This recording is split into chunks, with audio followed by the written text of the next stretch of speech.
Some jobs on a boat, they fight you. Every single inch. We thought this was just another patch of surface rust.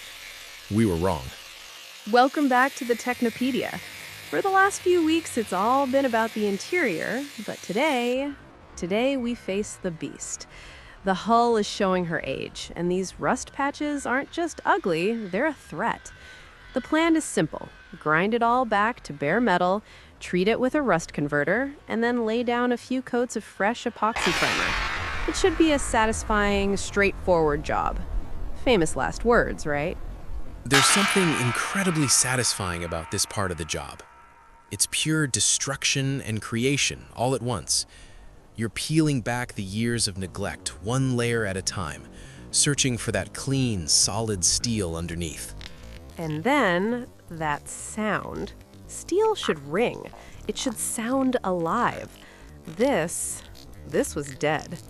No. This isn't surface rust. This is coming from the inside out. This is structural. Suddenly, the whole day changed. This wasn't a paint job anymore. This was surgery. So we're stopping here for today. We came out here to fix some rust, and we ended up cutting a hole in our own boat. This is the reality of a project like this. You can't plan for everything. What we thought was a weekend job has just become weeks, maybe months of fabrication. We have to cut all of this out and weld in new steel. It's a huge setback. But we're not giving up. We knew the Iron Lady would test us, and here it is. So the question now is, how do you replace the bones of a steel boat while it's sitting in the yard? Subscribe to find out. We've got a lot of work to do. Every old boat has a story, and the Iron Lady's is written all over her hull. We know she spent years as a workboat up north, and these scars, they're not from sitting at a dock. They're from a life of hard work. Our job now is to honor that history while making sure she has a future. The plan today involves a two-part system. First, a phosphoric acid-based converter. It doesn't just cover the rust, it chemically converts it into a stable, paintable surface. Then we'll follow up with a high-build marine epoxy primer. This stuff is designed to create a waterproof barrier that a simple paint job just can't match. It's all about sealing the steel away from its two enemies, water and air. You learn to speak the language of the tools. We're starting with a 36 grit flap disc on the angle grinder. It's aggressive, designed to tear through the heavy scale and old paint quickly. But you have to let the tool do the work. If you force it, you'll gouge the steel and create more problems than you solve. The noise is all-consuming. The vibration works its way up your arms until your hands feel numb. This isn't graceful work. It's a brute force battle between you and the decay, and the only way to win is with persistence. You find a rhythm, you lean into it, and you just keep going. I know it looks like chaos, but there's a goal here. We're chasing that bright silver shine of clean metal.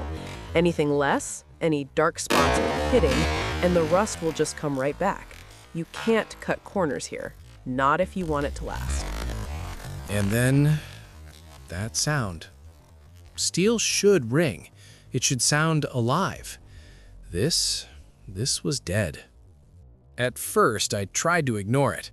You tell yourself it's just a thick patch of paint, or maybe you hit a spot of filler. Wishful thinking. Because deep down, you know that sound. It's a dull, lifeless thud that means the metal has lost its strength. It's the sound of corrosion. No. This isn't surface rust. This is coming from the inside out. This is structural. This is the moment the whole project changes. It's a sinking feeling in the pit of your stomach. We're no longer just dealing with cosmetics. The frames and stringers, the very skeleton of the boat could be compromised. A hole on the outside is one thing. A hole that goes all the way through is another world of trouble. So we're stopping here for today. We came out here to fix some rust, and we ended up cutting a hole in our own boat.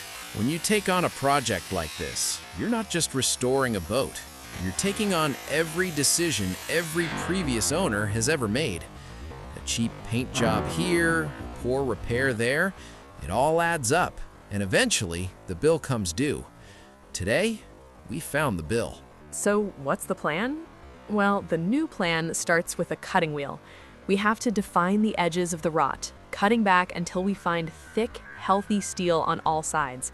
Then we'll create a template, source a new plate of marine-grade steel, and begin the slow process of fitting and welding a new piece of the whole. It's a huge step back, but it's the only way forward. It's moments like these that break a project or define it. We could walk away, say it's too much, but that's not what this channel is about. This isn't just about the finished boat, it's about the work itself. And the work just got a whole lot harder.